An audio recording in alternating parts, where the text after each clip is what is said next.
아마 10계명 중에서 내가 이것만큼은 정말 잘 지켰어 라고 하는 것이 하나 있다면 그 중 하나가 아마 오늘 함께 읽은 이 6계명 살인하지 말라가 아닐까 합니다. 여러분 다른 사람 죽인 적 있으세요? 없잖아요, 그죠? 그랬으면 진작 지금 우리가 감옥에 가 있지 여기에 있지는 못해요. 그래서 지금 여기 계신 여러분들은 이 6계명을 정말 잘 지킨 거예요. 제가 지금 빈말로 하는 말은 아니고 정말 잘하셨고 박수 받고 격려받을 만합니다. 앞으로도 이 말씀처럼 살인하지 말라 이 말씀을 잘 기억하고 준행하는 우리의 삶이 되기를 바라요. 예전에는 제가 이 6계명에 대해서 나눌 때 바로 내면의 문제로 들어가서 다룰 때가 많았어요. 정말 우리가 다른 사람을 해야 하는 그런 일들은 있지 않을까 넘어간 거죠. 그런데 인생이라는 것을 살아가다 보니까 아직도 갈 길이 저는 창창합니다만은 이 살인이라고 하는 것이 우리 주변에서 그리 멀지 않구나라는 것들을 점점 더 깨닫게 되더라고요. 뉴스나 인터넷이 워낙 발달을 해서 더 빨리 더 많이 그런 소식을 접하기 때문에 그런 것도 있는 것 같고, 그리고 언제부터인가 무슨 자살 폭탄 테러로 인해서 많은 인명피해가 났다는 그런 소식들도, 국제적인 그런 소식들도 막 빈번하게 들려오다 보니까 더 그런 것처럼 보이고, 무엇보다도 주변에 스스로 목숨을 끊은 사람들의 소식을 여러 번 보고 듣고 하면서 그런 것 같아요. 얼마 전 통계청에서 작년 사망 원인 통계를 발표를 했어요. 작년에 어떤 원인으로 사람들이 제일 많이 죽었는가 하는 건데 10대부터 30대까지의 사망 원인 1위가 뭐냐면 자살이에요. 자살.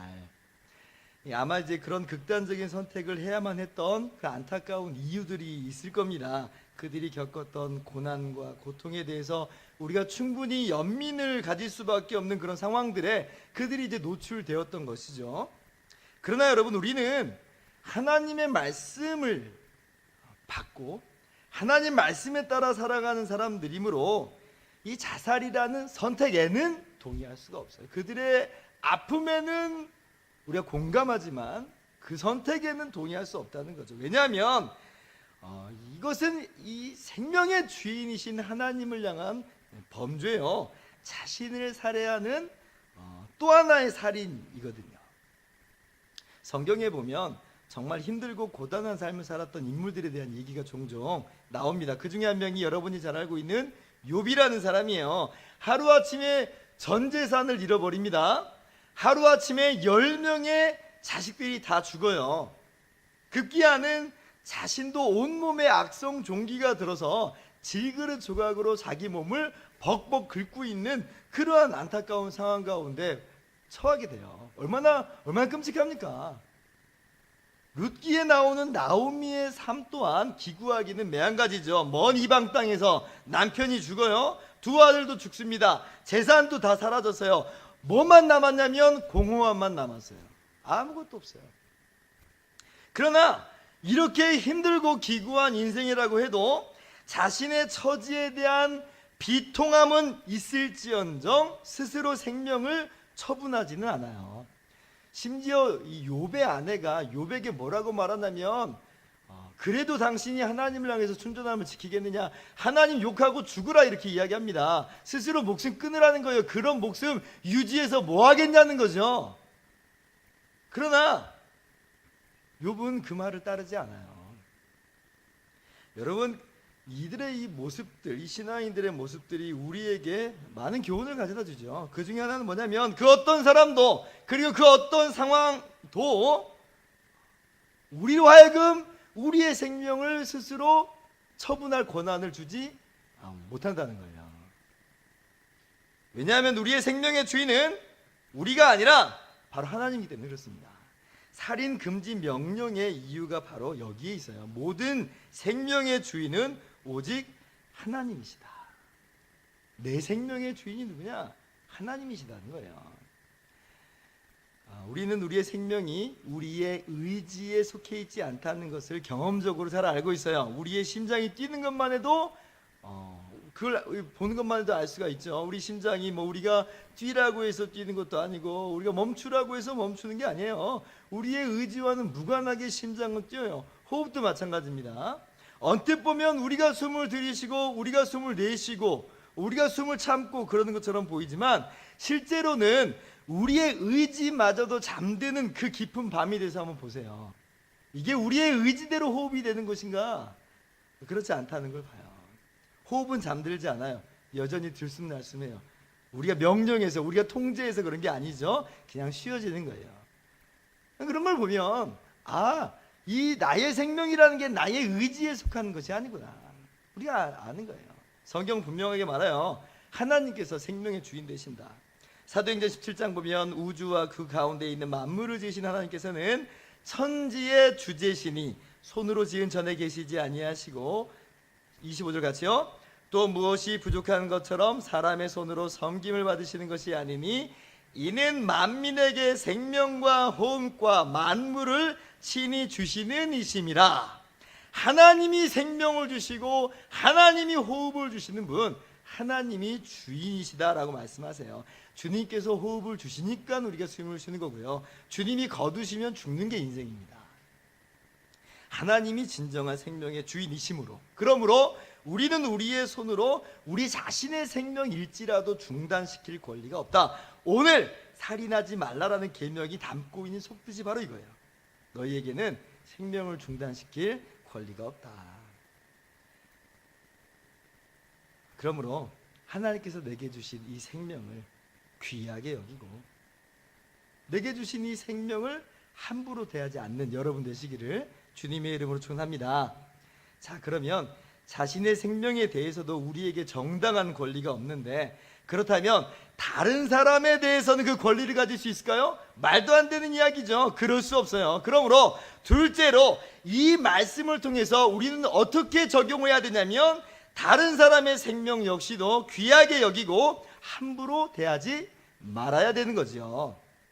창세기 9장 6절을 보면 하나님께서 홍수 후에 노아 가족과 언약을 맺으시는 대목이 나와요. 홍수 후니까 노아의 가족이 전 인류입니다.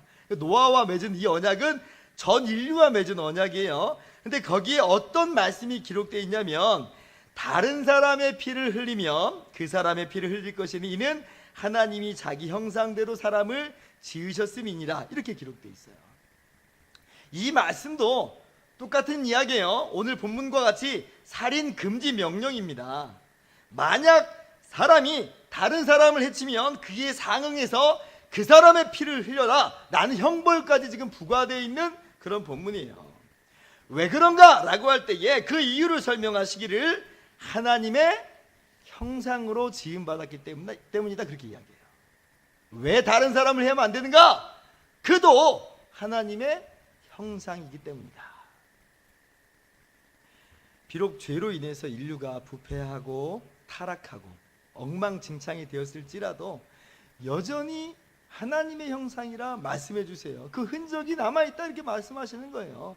참 정말 놀라운 이야기죠. 이 땅에서 살아가다 보면 짐승만도 못한 사람들 얼마나 많이 만나는지 몰라요. 저 짐승만도 못한 놈, 그죠? 아니 어떻게 저 짐승만도 못한 놈도 하나님 형상이란 이야기입니까? 이게 지금 우리가 잘 감정적으로 납득하기 어려워요. 저의 심정적으로도 대답하기 굉장히 어려운 질문입니다. 그러나 어쨌든지 간에 그 사람도 하나님의 형상이다 라고 말씀하는 것이 오늘 본문의 내용이에요. 부패한 것 같고 부패한 것 맞고 더럽혀진 것 맞고 어그러져서 본 모습을 다 잃어버린 것도 맞아요. 마침내 그 죄로 인해서 심판받는 것도 맞아요. 그러나 그럼에도 불구하고 하나님께서는 여전히 하나님의 형상이라 말씀하여 주시고, 그렇기 때문에 하나님께서는 그 하나님의 형상을 회복시키고자 그 아들이신 예수 그리스도를 이 땅 가운데 보내주세요.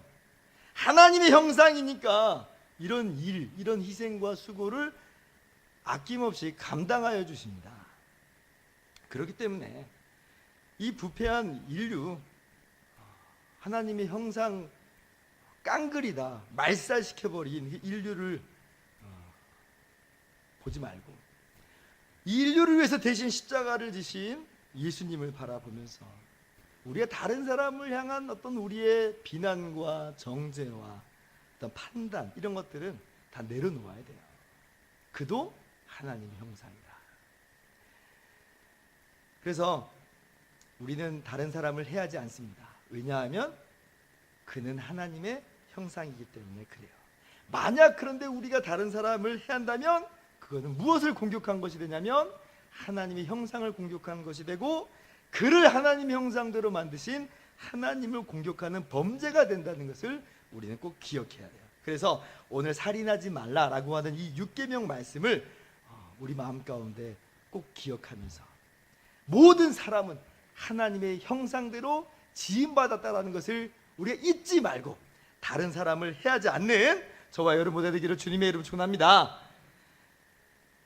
그럼 목사님, 이렇게 억울한 일 당하고 그렇게만 살라는 이야기입니까? 저 사람은 정말 죽어 마땅한 사람입니다. 이제 그런 경우들이 있죠. 너무 답답하고 그러잖아요. 그래서 하나님께서는 우리에게 두 가지 장치를 마련해 주세요. 그냥 하나님이 넘어가시는 분은 아닙니다. 첫 번째, 국가에게 칼의 권세를 주세요. 우리에게 칼의 권세를 주는 게 아니라 국가에게 주세요. 국가에게. 두 번째는 하나님이 친히 최후의 심판으로 심판주가 되어주세요. 어떤 사람들은 이 6계명을 가지고 모든 살인이 금지됐다, 그러므로 사형제도도 폐지돼야 된다, 이제 그렇게 주장하는데, 다른 이유로 사형제도를 왈가왈부하는 것은 이유가 될 수 있는데 이 6계명이 그 근거가 될 수는 없어요. 왜냐하면 출애굽기 20장에 분명히 살인하지 말라라고 이야기하시면서도 21장의 재판법으로 넘어가 보면 처형 명령이 나와요. 그러니까 지금 이 말씀이 국가에게서 어떤 사형의 권한을 박탈하는 그런 내용이 될 수는 없어요. 그리고 오늘 이 본문에 살인하다라는 이 단어의 용법 자체가 또 달라요. 이 살인하다라는 이 단어가 두 가지 종류로 주로 기술이 됐는데, 오늘 출애굽기 20장에 나오는 이 단어는 적법한 사형에서는 사용되지 않습니다. 모든 살인 금지가 아니라는 거예요. 어떤 살인 금지예요? 불법한 폭력적인 그런 의미로서의 살인 금지 명령이에요. 어쨌든 국가에게 뭐가 있다? 칼의 권세가 있다. 심판의 권세가 있다. 하나님이 주신 권세다. 성경은 분명히 이렇게 이야기해요. 모든 권세는 다 하나님께서 정하신 것인데, 로마서 13장 4절 같이 읽습니다. 그는 하나님의 사역자가 되어 내게 선을 베푸는 자 아니라, 그러나 내가 악을 행하거든 두려워하라. 그가 공연히 칼을 가지지 아니하였으니 곧 하나님의 사역자가 되어 악을 행하는 자에게 진노하심을 따라 보응하는 자니라. 그래서 우리가 보복하고 우리가 칼을 휘두를 것이 아니고요, 국가에게 맡기는 거예요. 경찰, 검찰, 법원, 입법자들이 더 이상 이 땅 가운데 억울한 일이 없도록, 억울한 사람 없도록 이 권세를 제대로 더 사용해야 되는 것이죠. 우리는 하나님께서 그들에게 이 권세를 줬다는 것을 기억하면서 우리가 보복하고 우리가 다른 사람을 해하려는 것이 아니라 하나님께서 정하신 권세에 맡겨야 돼요. 그런데 문제는 뭐예요? 인간의 모든 제도는 허점이 있어요. 국가라는 그런 권력마저도 타락하고 부패해버릴 때가 있어요. 그러나 그때에도 변함없이 서 있는 것이 있는데 뭐냐면 하나님의 심판대요. 하나님의 심판대. 로마서 12장 19절, 내 사랑하는 자들아 너희가 친히 원수를 갚지 말고 하나님의 진노하심에 맡기라. 기록되었으되 원수 갚는 것이 내게 있으니 내가 갚으리라고 주께서 말씀하시니라. 예수님께서 이 땅 가운데 다시 오실 때에 최후 심판이 있게 돼요. 그리고 성경이 분명히 이야기하는 바는 이 최후의 심판 때는 억울한 사람이 단 한 명도 없어요. 하나님께서는 남김없이 찾아내시고 숨김없이 모든 것을 들추어내세요. 가장 공의롭게 적합하게 형벌을 내리십니다. 완전하고도 철저한 심판이 예비되어 있는 거죠. 그래서 지금 당장 저 짐승만도 못한 놈이라고 다른 사람을 해하고 싶은 그런 보복의 마음이 우리 가운데 있다 할지라도 여러분의 손으로 피를 흘리는 일이 없기를 주님의 이름으로 축원합니다. 셋째로, 오늘 말씀을 기억하면서 우리는 우리 안에 미움과 분노를 제거해 나가도록 해야 됩니다. 오늘 이 육계명의 말씀은 비단 눈에 보이는 살인만 금지하는 것이 아니라 사실은 더 깊게 들어가서 우리 안에 있는 미움과 보복의 마음들, 분노의 감정들도 제거해 나가기를 하나님께서는 말씀하세요.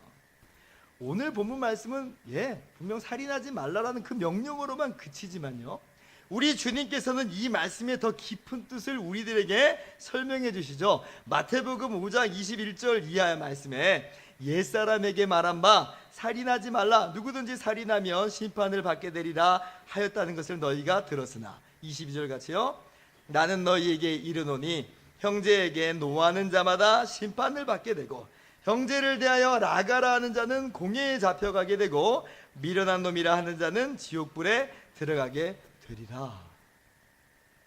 주님은 살인하지 말라는 이 명령을 그냥 단순히 살인하지 말라로 그치지 않고요, 그 내면에 있는 인간의 감정까지 다루시고 계세요.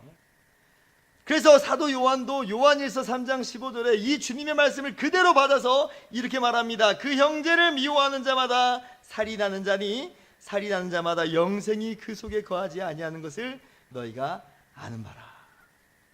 지금 계속해서 이 육계명의 말씀을 우리의 미움, 우리의 분노의 감정과 연결지어서 말씀하시죠. 통계에 따르면 사람을 해하는 데 있어서 가장 강력한 요인 중에 하나가 분노, 미움, 증오라고 그래요. 뭐 돈 때문에 사람을 해하는 것도 있지만 이 분노라는 이 감정에 사로잡혀서, 이 증오심에 사로잡혀서 끔찍한 일을 저지른다는 거예요. 그래서 하나님께서는 우리들에게 말씀하시는 거예요. 미움은 살인하는 것이다. 그러다 보니까 이제 우리 마음 가운데 걸리는 것들이 생기기 시작해요. 나는 살인하지 말라 이 말씀을 잘 지키는 것처럼 보였지만 미워하지 말라까지 들어가다 보면 우리는 거기에서 예외가 되지 못하는 것을 발견하는 거예요. 왜냐하면 우리 평생 남을 미워하면서 살아요. 행동으로 실현되지는 않았을지라도 마음으로는 사람들 두들겨 패기도 하고, 심지어는 그보다 더 나쁜 상황을 상상하면서 우리의 미움의 감정을 우리 안에서 그렇게 폭발시켜 나가요. 그리고 실제 행동으로도 나오죠. 가시도 치는 말, 흘겨보는 눈, 차가운 몸짓, 이렇게 해서 얼마나 우리가 미움의 감정을 많이 표출하는지 몰라요. 우리도 남들에게 미움을 당하지만 우리도 그에 못지않게 남들을 미워하고 산다는 거예요. 육계명의 말씀을 실제적으로는 우리도 어기고 산다는 거예요. 난 이것만큼은 잘 지켰어 라고 들어갔는데 실제 주의 말씀에 부딪히면 이것만큼 못 지키는 게 없어요. 이것만큼 못 지키는 게 없어요. 저도 마찬가지입니다. 제가 예전에는 참 신문, 뉴스 이런 것들을 참 좋아했는데 요즘에는 정해진 것 외에는 가급적 잘 안 보려고 하고 또 잘 안 보게 됩니다. 그렇게 되는 이유가 있어요. 왜냐하면 이 뉴스들을 보면 제 안에 막 분노가 일어나고 쌓이는 것들을 경험하게 돼요.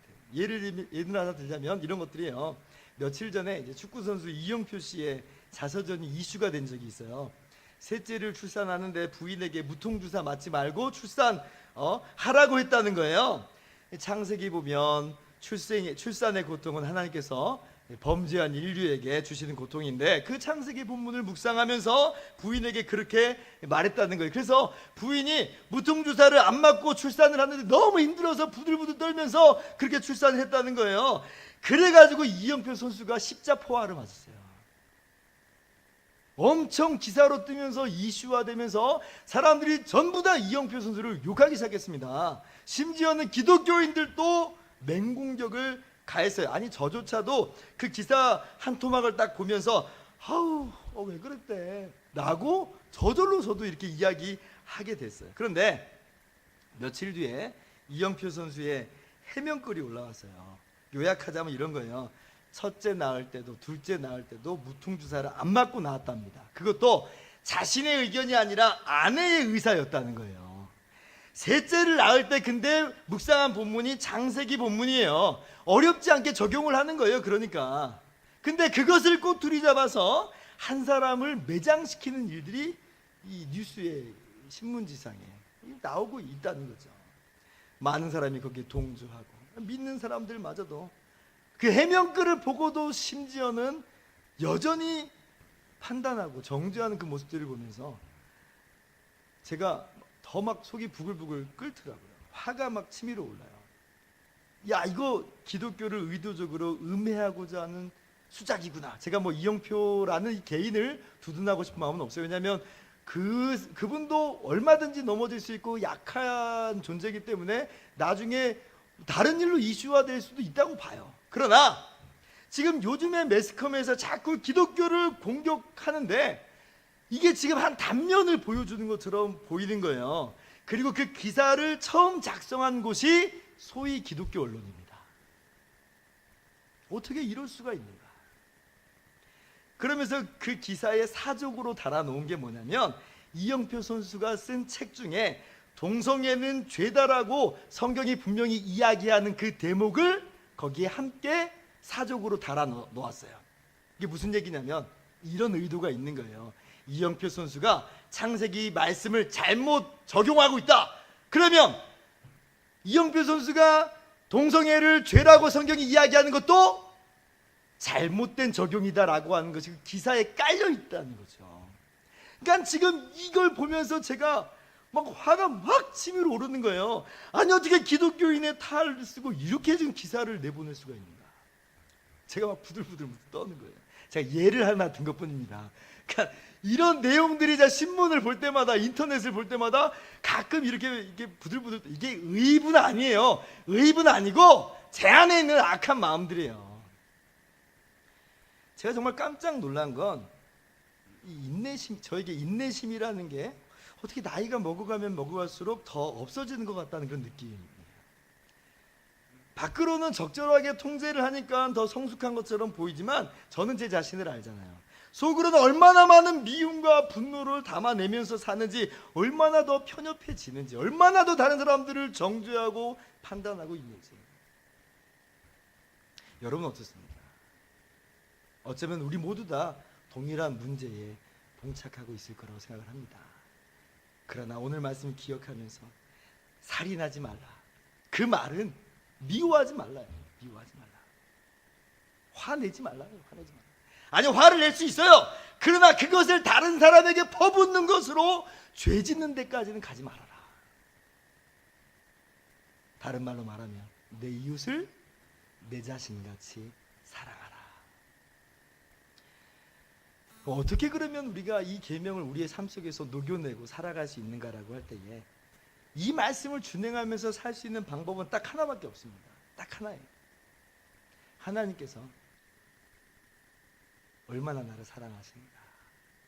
우리 날마다 되새겨보면서 적용하면서 사는 길 외에는 이걸 우리가 우리 삶에서 녹여낼 수가 없어요. 하나님께서 나 같은 죄인을 사랑하셨기 때문에 나도 비로소 미움과 증오의 감정을 버릴 수 있고 더 나아가서 사랑으로 한 걸음 한 걸음 걸어갈 수 있는 거죠. 솥이 뜨거운 장작불에 펄펄 끓는데요, 위에 찬물을 붓는다고 해서 지금 이게 없어지는 게 아니에요.